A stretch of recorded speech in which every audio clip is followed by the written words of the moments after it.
Recording by Barry Howarth. Jabberwock Beware by Richard A. Sternbach. The Security Council was in emergency session. The 4 delegates would have had easier consciences had more nations been represented, but it was hard to travel now. Only Russia, England and France were able to send their men to New York.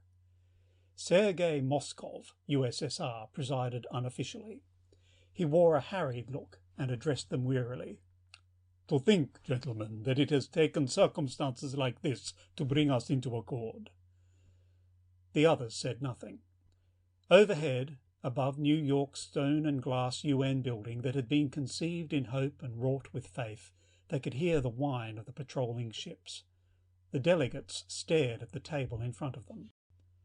"Your country, Mr. Conrad," Moskov said to the American representative, "is the mother of our last hope." He looked around the table for concurrence. Sir Manley straightened a bit, and Monsieur Tourneau's moustache twitched, but they all nodded.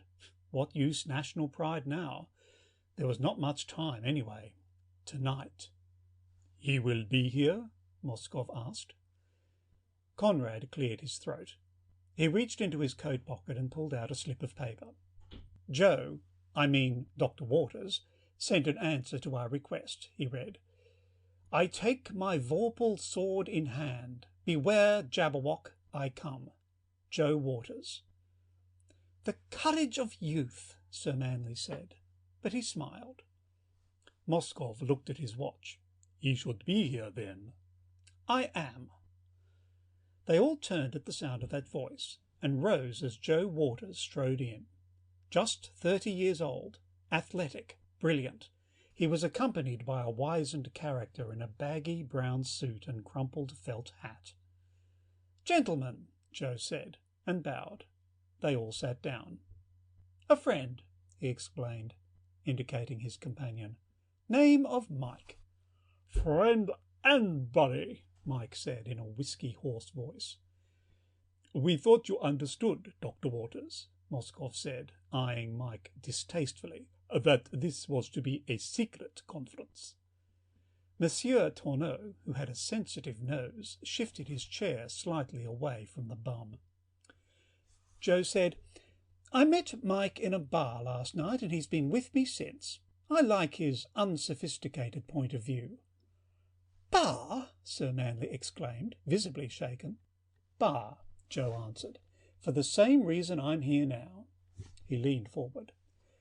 "I happened to be looking at the moon with my girl when they blew it up." His eyes narrowed at the memory. "She started to cry and was still at it when we got back to her apartment. That's when I went to a bar to get drunk.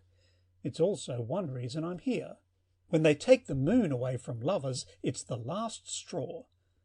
"Give 'em hell, kid," Mike rasped. Joe silenced him with a wave of his hand, and Mike slouched down in his chair, looking hurt. "Mr. Conrad," Moskov said, "will you be good enough to give Dr. Waters the latest developments?" "All right, Joe. You know what's happened this past week." Joe nodded. "In case you didn't get the overall picture, their ships," he jerked a thumb at the wine passing back and forth above, "have completely blanketed the world. They have destroyed every means of defense we've used against them. Atomic anti-aircraft even hasn't fazed them in the least. Yesterday they sent for us. The head of their expedition told us who they are, and it accounts perhaps for their anthropoidal appearance. They are from Jupiter, so it's not inconceivable after all that similar forms of life should become dominant in the same solar system. They are easily twice our size, and if ability to learn and speak fluently in a half hour each of the 3 languages represented here means anything, they have a proportionate IQ. Their leader, Slan, says his title means he is the crown prince of the royal Jovian family. Slan was nothing if not courteous and chivalrous. He told us yesterday he would give us a sporting chance for survival. Why, I can't imagine. Apparently this expedition is like a glorified fox hunt to them. We are to choose a person to represent the world in an intellectual duel with them. If we win, they withdraw completely, never to bother us again. If we lose, then, he said, We're not worth saving and will be completely destroyed, hunted individually, which to them is a great sport. To prove they could do it, he had his ship's guns turn on the moon. You saw what happened. Disintegrated completely. "Them crumbs," Mike grated. "We'll murder 'em, Joe." "Quiet, Mike." Mike grumbled, pulled out a cigarette paper and tobacco, and rolled his own. "That's why we've called on you," Conrad said.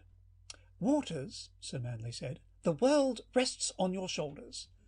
"You have every qualification," Monsieur Tourneau put in. "Your brilliant theories in symbolic logic and theoretical mathematics," said Sir Manley. "Chess champion of the world," Moskov added respectfully.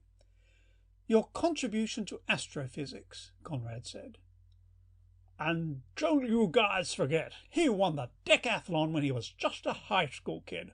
He'll murder them bums." Joe smiled. "Don't mind my pugnacious friend." "You are, so far as we know, the finest representative the world could have."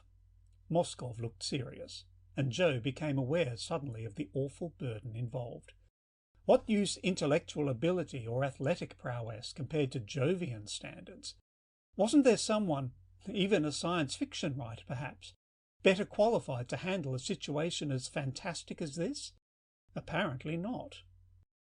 "When's the funeral?" Joe asked dryly. "Please, monsieur, a little respect for the situation." Monsieur Tourneau looked pained. "The contest is to be in Slan's ship at 8 o'clock tonight," Moskov answered. "They will pick you up here in 5 hours." "You and me both, Joe," Mike said. "Yeah," Joe answered, and now he was mentally reeling under the impact of his responsibility. "Let's have a drink first. I think we'll need one." Sir Manley paled. "I say!" "We'll murder them damn Greeks," Mike chortled. "Say, I'm not going in that thing," Mike protested. "Can't fight 'em if we don't," Joe answered mournfully. "They're big enough, all right," Mike answered respectfully. "Wouldn't some football coach like to have one of them on his squad?" "Come on, let's go."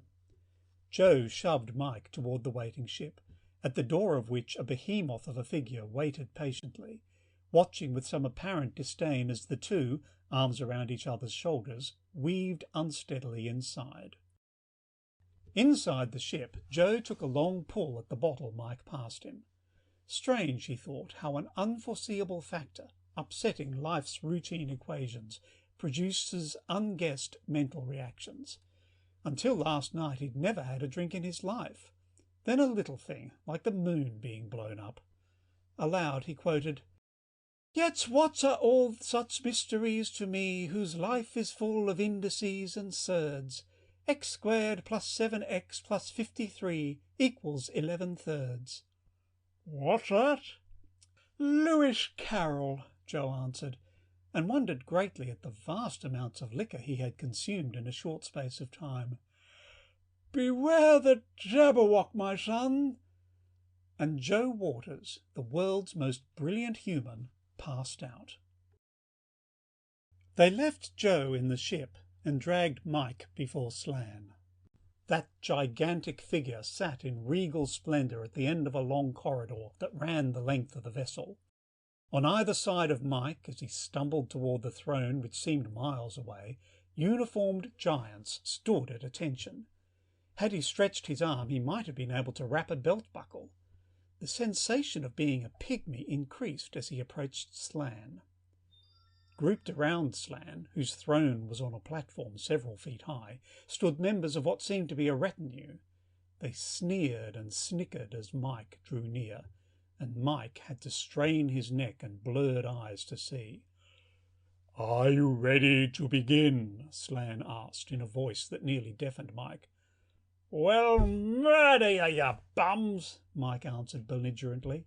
His whiskey-fogged mind somehow assumed Joe was still by his side. "Very well, then." And Slan extended an arm toward Mike, thumb pointed up. Mike promptly repeated the gesture, except that he pointed his thumb down. Slan reached for a huge flagon of red liquid, which he poured slowly onto the floor. Mike stared, then reached into a hip pocket and produced a bottle of whiskey, swallowed some, and vigorously smacked his lips. Then he held the bottle out to Slan, grinning broadly. Slan reached into a bag at his side, took out a handful of coloured pebbles and scattered them on the floor. Mike scrambled after them and stuffed them into his pocket, then struggled erect, panting with the exertion. Slan arose from his throne, stepped off the platform, and towered over Mike. "You surprise me," he boomed. "You and your little planet are smarter than I expected. Go and tell your people that they could not have chosen a worthier representative." It was a dazed and confused Mike who was led stumbling and clutching his bottle back to the ship which was to take him to a free world. Slan, meanwhile, found himself besieged by annoyed and puzzled followers. He held up his hand for silence and relapsed into native Jovian. "That earthling," he said sarcastically, "seems to have fared better than you who are so proud of your intellects. When I held my thumb up, indicating our superiority in size and strength, he pointed his thumb down to show that physical power is really of minor importance. I poured a red liquid onto the floor, dramatizing the effect of conflict on them if that should be my wish. He demonstrated his fearlessness by producing a light-coloured liquid and sampling it with enjoyment, as his kind would react to such an encounter. Finally, I flung out a handful of coloured pebbles, displaying the confusing array of languages, races, and ideas their world contains. He scooped them into his pocket, showing that their diversity could still be united into single purpose. Slan looked contemptuously at the crestfallen faces of his men. "It would be to our benefit if we had half their spirit in proportion to our size," he said. Then he bellowed, "Order all ships to withdraw at once." To an aide he muttered, "We'll leave this planet to those worthy of it." Mike and Joe were hiding from a world delirious with joy and anxious to heap glory upon its saviour, whom they thought was Joe Waters. Joe had no intention of deluding the world in this regard, but right now he was plying Mike with whiskey to get from him the story of what had happened. They were in the rear booth of a bar, and Mike kept insisting that Joe knew perfectly well what had happened because he'd been right there. "All right," Joe said coaxingly, "I know what happened, but tell me how you're going to tell it so we can get our stories straight." "Can't understand it," Mike said thickly, shaking his head. "The guy was nuts." "What happened?" Joe pleaded. Mike, who apparently had no saturation point, gulped some more whiskey. "First thing," he said, "the guy sticks his thumb up in the air like he's going to give me the bum's rush. So I point mine down. If he tries to kick me out of there before we even get a chance to talk business, I'll floor him." "Yeah, you would." Mike ignored this comment, took yet another drink, and wiped his lips on the back of his hand. Joe watched this display of alcoholic immunity with admiration, and Mike continued. "Then he takes a bottle of this awful-looking wine and pours it out on the floor. No wonder they've been raising such a rumpus, Joe, with nothing but that stuff to drink. I would too. So I pulled out my flask and took a swig to show them what we've got, and I offer him some. You know something, Joe?" And Mike leaned forward earnestly.